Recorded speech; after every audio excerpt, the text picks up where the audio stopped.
দীর্ঘ অলমোস্ট 10 দিন বাদে আমরা আজকে এত সুন্দর একটা ক্লিয়ার একটা আবহাওয়া দেখতেছি।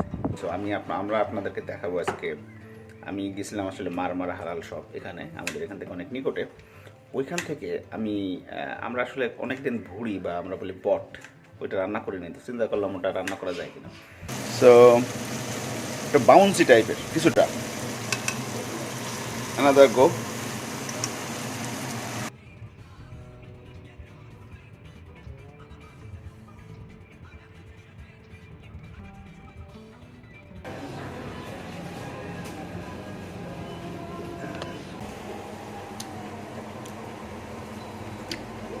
হালকা ভুড়ির যে ফিলিংসটা আছে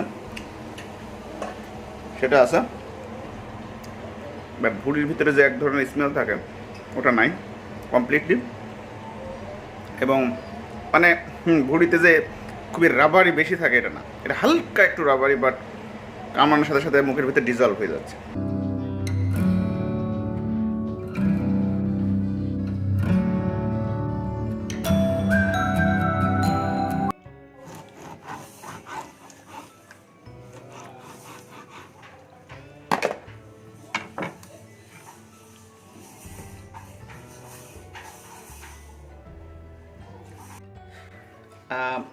আজকে আমরা এর আগে কখনো খাইনি, কখনো রান্নাও করিনি।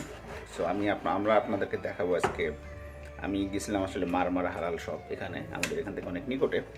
ওইখান থেকে আমরা আসলে অনেকদিন ভুড়ি বা আমরা বলি বট, ওইটা রান্না করিনি, তো চিন্তা করলাম ওটা রান্না করা যায় কিনা। কিন্তু ওখানে পেলাম না, ওগুলো সব ফিনিশ হয়ে গেছে। সো ওখানে পেলাম কি, ওই যে গরুর জিহ্বা পেলাম, এবং বেশ ভালোই দামি, অলমোস্ট মাংসের সমান দাম আর কি। বাট ইম্পর্টেন্টলি মানে বেশ সুন্দর, এবং বেশ মনে হলো বেশ এটা ট্রাই করা যেতে পারে। সো জিহ্বাটাকে আমরা আজকে প্রসেসিং করতেছি। প্রথমে ওগুলো শুধু সিদ্ধ করে নিয়ে তারপর এখানে কাটা হচ্ছে, আপনাদেরকে যেটা দেখালাম, এবং এটা রান্না হবে। সো আমি আপনাদেরকে রান্নার প্রসেসিং দেখাবো। Hopefully taste would be similar kind of বট আর ভুড়ি। অ্যান্ড রান্না এবং খাওয়া পুরোটা আপনাদেরকে দেখাবো আশা করি এই ভিডিওতে।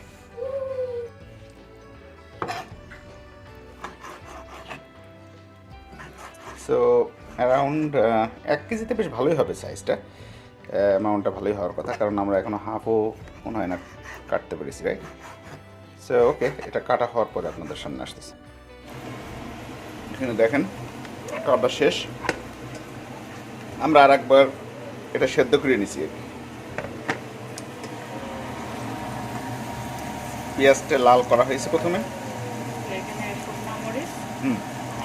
গরম মশলা দিয়ে পেঁয়াজ ভেজে নিচ্ছি। আচ্ছা, দেখতেছেন। এরপরে আমরা এটার কালারটা বোঝা যাচ্ছে না আমার ক্যামেরাতে, একটু হলুদাভ কালার হয়েছে, ভুড়ির মতোই, বাট হোপফুলি এটা টেস্ট হবে ভুড়ির চেয়ে অনেক অনেক গুণে বেশি।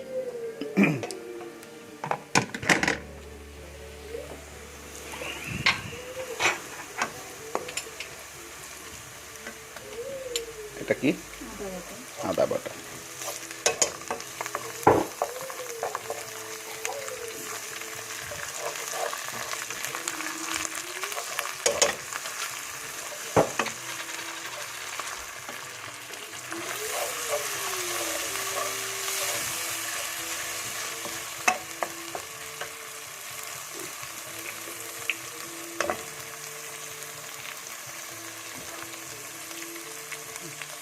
হলুদ গেল,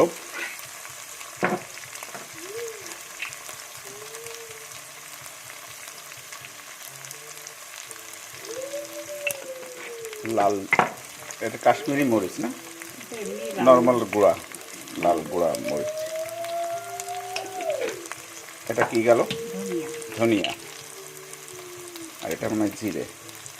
ইয়েস, দেখেন পরিমাণটা আমরা কিভাবে দিচ্ছি। এটা আপনারা যতটুকু মানে আপনাদের সেন্স বলে ততটুকু করে দিবেন।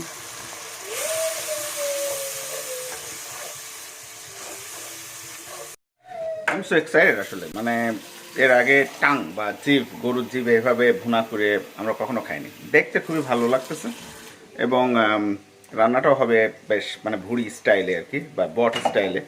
আমি সো এক্সাইটেড, দেখা যাক এটা কেমন টেস্ট হয়। আমরা এখন জাস্ট ভুনা করে নিতেছি না, একটু পানি দিয়ে দিয়ে একটু ভুনা করে কষায় নিতেছি আর কি।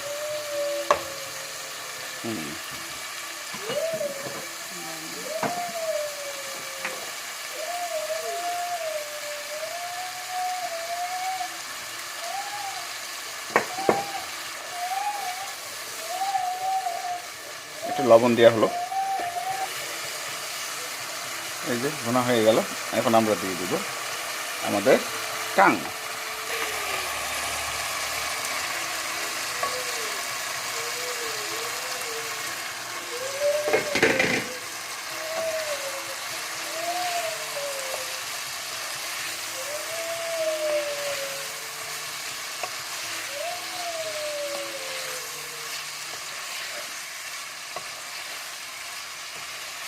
সো মোরলেস এইভাবে আমরা রান্না করবো, রাইট? এরপরে এটা একটু রান্না করে পানি দিব, তারপরে আবার আমরা, সো রান্না আসলে এইভাবে দেখানো কিছু নাই।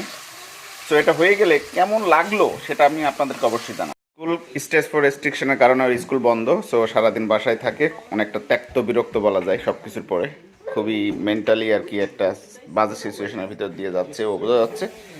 সো এটার একমাত্র ভরসা হচ্ছে এই বিভিন্ন অনুষ্ঠান, স্পেশালি ব্লিপ্পি। আবু বলো কিছু, বলো তো। চুলও দেখা যাচ্ছে অনেক বড় হয়ে গেছে, চুল কাটতে পারতেছি না। আমি কেটে দিব, যে ও আসলে আমার কাটা পছন্দ করে না। Abu, let's cut your hair, let's go. He is not going to cut the hair. ওকে, এটা হয়ে গেলে তো আপনাদেরকে জানাবো। এর পরবর্তীতে আমরা মানে যে অবস্থাটার ভিতরে যাচ্ছে আর কি, ভিক্টোরিয়া স্টেট আসলে বেশ কঠিন বলবো আমি। স্টেজ ফর রেস্ট্রিকশন, লিটারালি আমরা বাইরে যেতে পারতেছি না। সর্বোপরি এই গত এক সপ্তাহ ধরে কন্টিনিউয়াসলি বৃষ্টি এবং ম্যাসিভ কোল্ড ওয়েদার, মানে রাত্রিটা সম্ভবত নেগেটিভ ডিগ্রিতে চলে যায়, আর নর্মালি অলওয়েজ 10, 8, 9, মানে জাস্ট ব্যাড। এবং বাতাস খুব বেশি, এবং আকাশ অলওয়েজ মেঘ এবং বৃষ্টি, যার কারণে আমরা বাইরে যেয়ে একটু হাঁটবো সে উপায়ও নাই আর কি। তো আপনাদের বাইরের ওয়েদারটাও একটু দেখাবো একটু পরে যে। আর এই তো আজকে মনে হয় ওয়েদারটা একটু ভালোর দিকে, যতটুকু আমি দেখলাম ওদের ওয়েদার রিপোর্ট। তো সেক্ষেত্রে দুপুরের দিকে বা বিকেল বা সন্ধ্যার দিকে আমরা একটু ঘুরতে বেরোবো, হাঁটাহাঁটি আর কি এই সাবার্বের ভিতরে, কারণ স্টেজ ফর রেস্ট্রিকশনে কিন্তু বাইরে যাওয়া যাবে না। অনলি মানে যে সাবার্বে যে থাকে তার উইদিন 5 কিলোমিটার্সের ভিতরে এসে যেতে পারবে। সো আমরা ওই আশেপাশে ঘুরবো, হাঁটাহাঁটি করবো আর কি, ওটা আপনার। তো এই যে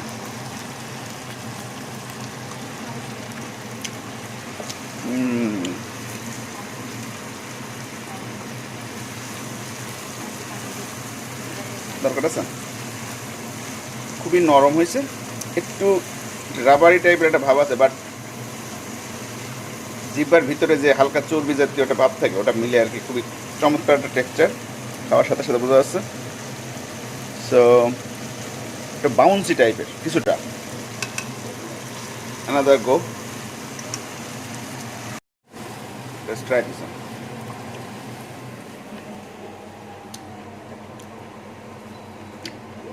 হালকা ভুড়ির যে ফিলিংসটা আছে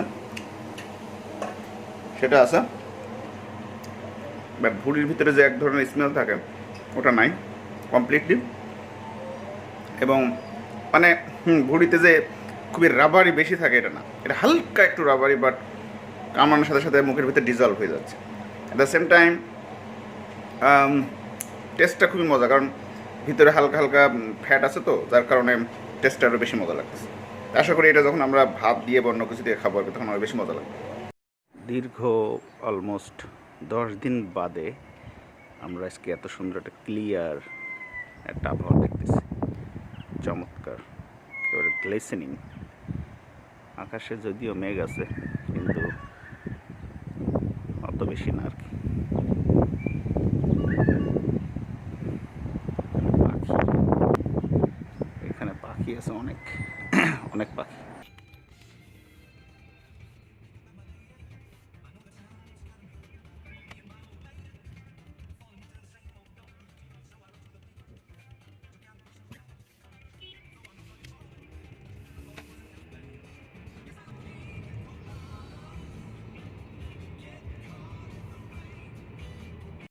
হাই, আমি বলছি লাইভ ট্রাভেল অন ফুড। আপনারা যারা জানেন না হয়তো বা, যে অস্ট্রেলিয়ার মেলবোর্নে স্টেজ 4 লকডাউন চলতেছে আজকে, সরি নট আজকে, it's almost 1 week or so. So stage 4 মানে কি? স্টেজ 3 এর আগে আমরা দেখছি আর কি, প্রথম যে ওয়েভটা ছিল সেখানে স্টেজ 3 ছিল। স্টেজ 3 মানে হচ্ছে মোরাললেস 5-7 জনের বেশি এক জায়গায় হওয়া যাবে না, এই টাইপের আর কি। ফ্যামিলি মেম্বাররা হয়তো বা 1-2জনকে গেস্ট অ্যালাউ করতো, তারপরে বাইরে গেলে খুব সাবধানে ঘোরাফেরা করা লাগতো, এই টাইপের আর কি। বাট স্টেজ 4 হলো পুরোপুরি মানে বাসায় কেউ আসতে পারবে না, আবার বাসার বাইরে গেলে খুব সাবধান, একজনের বেশি বাসার বাইরে যেতে পারবে না, এবং যেতে হবে অনলি 5 কিলোমিটার্স আপনার বাসা থেকে, এর বাইরে যেতে পারবেন না। সো যত বাজার সদা এভরিথিং উইদিন 5 কিলোমিটার্সের ভিতরে যেয়ে করতে হবে। সো আমি এখন আসতেছি কাঁচা বাজারে, কারণ এখন তো যা সিচুয়েশন আর কি, বাসায় বসে থাকলে তো আর হবে না, খেতে হবে। সো আমরা একটু কাঁচা বাজার করতে আসছি, আমি পার্সোনালি একা। সো চলেন তারপরে দেখি আমরা কি করতে পারি।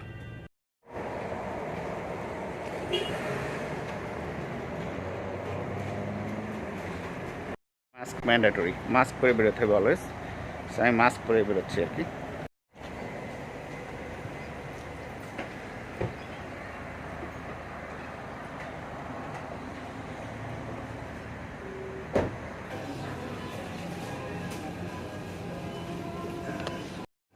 আমার কাছে মনে হচ্ছে দাম খুবই বেড়ে গেছে, স্বাভাবিক, কারণ যোগান তো এভাবে নাই, চারিপাশ বন্ধ, ম্যাসিভ ম্যাসিভ কস্টলি। $5 নিচে কোনো কিছুর দামই নাই।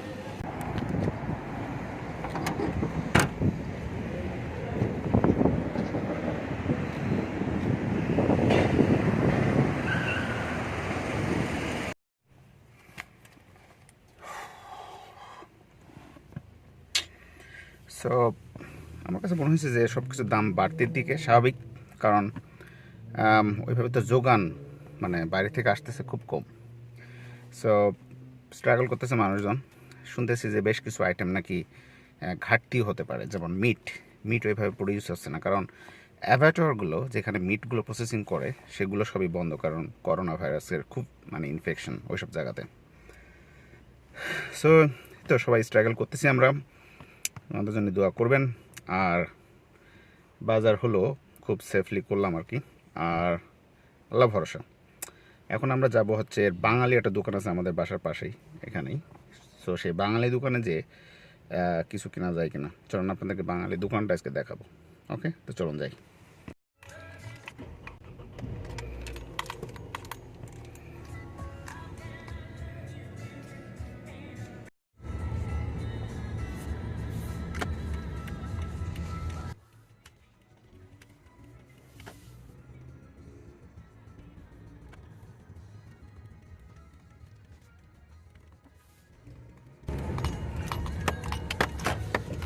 আমাদের এলাকাতে খুবই সুন্দর একটা মসজিদ আছে, আমরা যে এলাকাতে থাকি, এবং এই মসজিদটা খুব পপুলার, সম্ভবত লেবনিজ একটা মস্ক। এই যে এখানে খুবই খুবই খুবই পপুলার। আমরা এখানে মসজিদে নামাজ টামাজ পড়ি, ঈদের নামাজ স্পেশালি, বা শুক্রবারে আগে পড়তাম, এখন তো শুক্রবারে নামাজ কবে পড়ছি লাস্ট ভুলে গেছি, because of this corona virus সব কিছুই বন্ধ। ভেরি স্যাড, খারাপ লাগে আসলে। আর এই যে স্টেট আমার সামনে যেটা দেখতেছেন, এটা আসলে আমাদের ট্রেন স্টেশন। ট্রেন স্টেশনও তো অলমোস্ট চলে, অলওয়েজ চলে, বাট মানুষজন ওঠে না। চলেন যাই। সো বেশি দূরে না, নাম হচ্ছে ইয়ারামান। সো ইয়ারামান হচ্ছে আরেকটা station, train station, just Noble Park সাবার্বের ভিতরেই মনে হয় পড়ছে ইয়ারামান মেবি। সো দেখেন আপনারা, ট্রেন কিন্তু চলতেছে, এই যে ট্রেন কিন্তু চলতেছে। খুবই সুন্দর একটা ভিউ বলা যেতে পারে।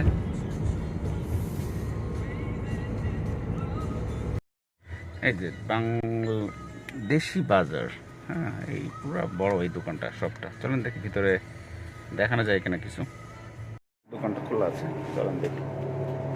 হ্যাঁ, চলে আসলাম আমরা দেশি বাজারে। সেখানে মোরাললেস সবই আছে, বেশ বড়।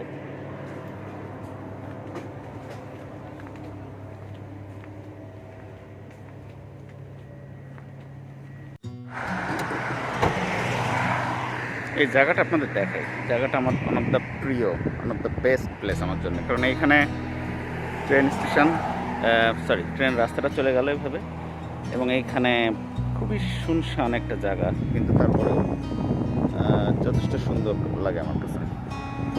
এইদিকে ড্যান্ডেনং যে মেন সিটি আর কি, সেই সিটির দিকে চলে গেল এটা। আমরা প্রায় এই রাস্তা ধরে যাই আর কি ড্যান্ডেনং। আর এইখানে কিছু মার্কেট আছে, খুব নাম করা এই করাচি বিরিয়ানি। আমি চাচ্ছিলাম একদিন যে কভার করবো, কিন্তু তো হলো না আর কি জিনিসটা। ওকে, তো ব্লগটা আজকে এখানে শেষ করতেছি। ব্লগটা হয়তো এভাবে বড় হলো না, বাট একটা শর্ট ব্লগ আর কি। ব্লগ চাবো আমি পার্সোনালি যে এই ধরনের শর্ট ব্লগ হলেও যাতে কিছু কিছু কন্টেন্ট, সিচুয়েশন, পরিস্থিতিগুলো আমরা তুলে ধরতে পারি আর কি চ্যানেলে। তো আপনারা সবাই ভালো থাকবেন, আর আমরা যারা আছি দেশের বাইরে দোয়া করবেন। আর আমাদের চ্যানেলটা আমাদের লাইক করবেন, ফেসবুকের যে পেজ আছে লাইক করবেন, আর আমাদের চ্যানেলটা সাবস্ক্রাইব করবেন অবশ্যই। আর আমাদের একটা গ্রুপ আছে Facebook, life travel and food group. So ওই গ্রুপটাতে আপনারা জয়েন হয়ে যান, হয়ে আপনাদের এক্সপিরিয়েন্সগুলো শেয়ার করতে পারেন ওখানে, related to life travel and food, যে কোনো কিছু আর কি। অ্যাট দ্য সেম টাইম আমি আপনাদেরকে বলবো যে আমরা একটা অ্যাপ ডেভেলপ করছি, লাইফ ট্রাভেল অ্যান্ড ফুড নামে আছে আর কি, Android app only. So Android অ্যাপটা আপনারা ডাউনলোড করতে পারেন, লিঙ্কটা আমাদের পেজেই দেওয়া আছে আর কি, লাইফ ট্রাভেল অ্যান্ড ফুড পেজে। সো সুবিধা হচ্ছে কি, আপনার ইউটিউবে যাওয়া লাগবে না, আপনারা ওখান থেকেই আমাদের ভিডিও এবং অন্যান্য রেসিপি এভরিথিং করা দিয়ে আছে আর কি, ওখান থেকে সুন্দরভাবে আপনারা দেখতে পারবেন আর কি। এই তো আমাদেরকে ভিডিও যদি ভালো লাগে লাইক করবেন, give me a thumbs up, and hopefully I'll meet you very soon guys. See you, bye bye.